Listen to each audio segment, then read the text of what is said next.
பொதுவா வந்து மைக் வேலை செய்யல அப்படின்னா பேசுறவங்கள நிறுத்திடுவாங்க. இல்லைன்னா அவங்களுக்கு தெரியாது அப்படின்னா இந்த ஆடியோ வந்து கேட்காதுன்னு, ஓப்பன் ஆடியோ வந்து பேசுறவங்களுக்கு சரியா கேட்காது, நமக்கு பேசிட்டு தான் இருக்குன்ற மாதிரி இருக்கும். அப்ப கீழே இருந்து வேன்ல இருந்தோ அல்லது இது இருக்கோ வேலை செய்யலுங்க அப்படின் போது மைக்கை மாத்தலாம். வந்து ஒரு சமயம் ஆல்டரா மைக் கொண்டு வரல, அதெல்லாம் வந்து காரணம் சொன்னா கூட வந்து கண்டிப்பா இருக்கணும். வந்து நீங்க நிச்சயமா இருக்கணும். இவ்வளவு பெரிய ஒரு பயணத்துக்கு நீங்க ரெடி பண்ணிட்டீங்க, இவ்வளவு ஹைடெக்கான ஒரு விஷயங்கள்லாம் பண்ணிட்டீங்க அப்படின் போது ஒரே ஒரு மைக் எந்த இடத்துல பழி வாங்கிடுச்சு பாருங்க.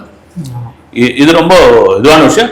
அங்கிருந்த மக்களுக்கு கேட்க, நான் என்ன நினைச்சேன், அந்த லைவ் போட்டவங்களுக்கு தான் கேட்கல போடுதுன்னு பார்த்தா அங்கிருந்த கேட்கலன்றாங்க, வந்து கத்த ஆரம்பிக்கிறாங்க. அவர் ஒரு ஃப்ளோல பிடிச்சி பேச ஆரம்பிச்சிட்டாரு. வந்து பேசினாலும் அந்த கரகர இதுல வந்து கேட்க ஆரம்பிச்சது. அப்புறம் வந்து கை தட்ட ஆரம்பிச்சாங்க, ஆரோவரம் பண்ண ஆரம்பிச்சாங்க. நம்ம கூட ஒரு வீடியோல நேற்று பேசியிருந்தோம், வந்து விஜய் என்ன பேச போகிறார் அப்படின்னு.